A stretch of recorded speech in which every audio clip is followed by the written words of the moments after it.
What's up guys, it's me Jeremy, and today I'm going to bring you guys the top 5 changes to the support role from Season 3 to Season 4. Just before I start, I want to give a huge shout out to my main man Foxdrop LoL for providing me with the idea for this video, and congratulations on hitting 100,000 subscribers. Here's to 100,000 more.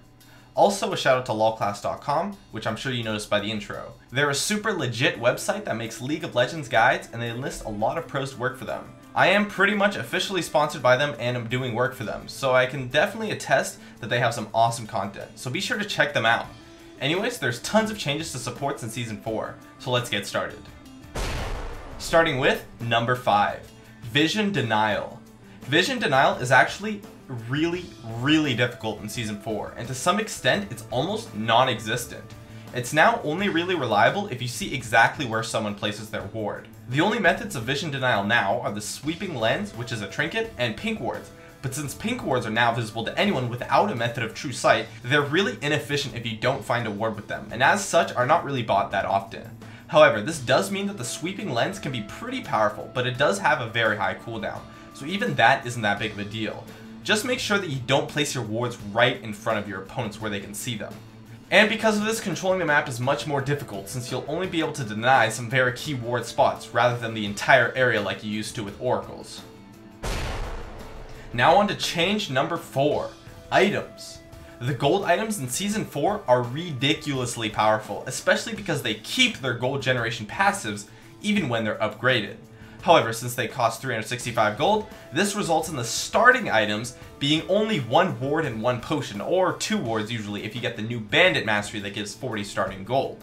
This is actually a very small amount of wards to start with, so it makes getting the warding trinket fairly mandatory at the start, as otherwise you'll be ridiculously vulnerable to ganks. What I usually end up doing later is selling the warding trinket for the sweeping lens, so that I can use it to clear enemy wards. As for which gold item to buy, the Cage's Pick will give you less gold than the Philosopher's Stone in my experience, simply because it's difficult to proc the passive all of the time. So I'll really only build Kage's now if you want the early AP, or if you want to build the Shard of True Ice, which is actually a fairly solid item. And if you're building a tanky support, pick up the Executioner's Emblem, and make sure to use its gold passive to pick up CS. And it's actually a pretty solid item considering that the active on Martyr's Call is actually really powerful. These gold items overall are ridiculously overpowered and give you around 1,000 gold at the 30-minute mark, so right now starting with them is definitely mandatory. Now on to change number 3, gold. Supports in Season 4 have a ridiculous amount of gold. You can easily get as much gold as the jungler, and if you pick up a few CS or some kills and assists, you can get as much gold as a solo laner too. Since your support build is going to be relatively cheap, you can often finish your build around 40 minutes or so into the game, even if you aren't that fed. And this allows you to form legitimate builds on your champions, and results in you being able to get some very valid items and be a very big threat in team fights. Now, supports can do damage, or they can be main tanks, as opposed to just off tanks and kiting machines. This in itself is an absolutely huge buff to supports overall, and it's awesome. So if you're a support player, get ready for some awesome times in Season 4, as it's extremely easy to pick up multiple items in every single game. And on to change number 2. Warding.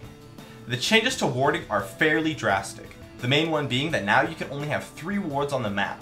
Because of this limitation, Sightstone is no longer a mandatory item.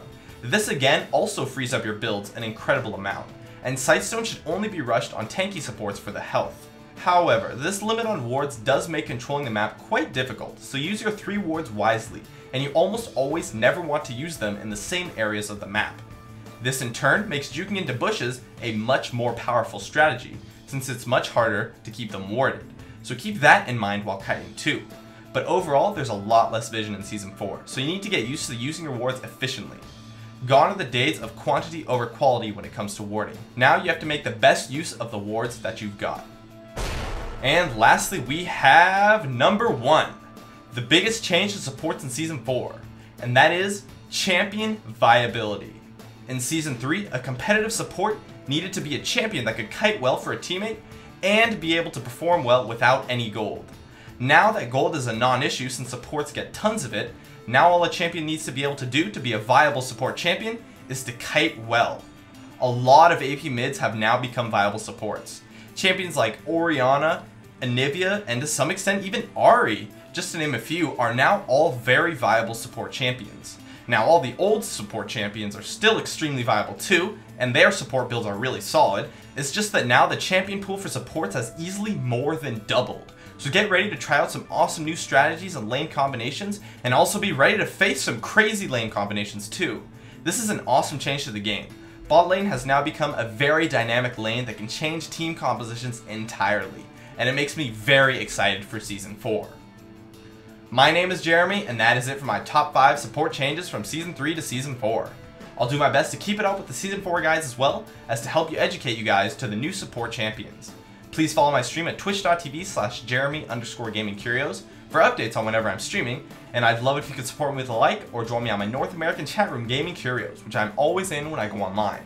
Please subscribe for more awesome content in the future if you enjoyed this video, and I'd love it if you could follow me on Facebook or Twitter, of which I will have links in the description.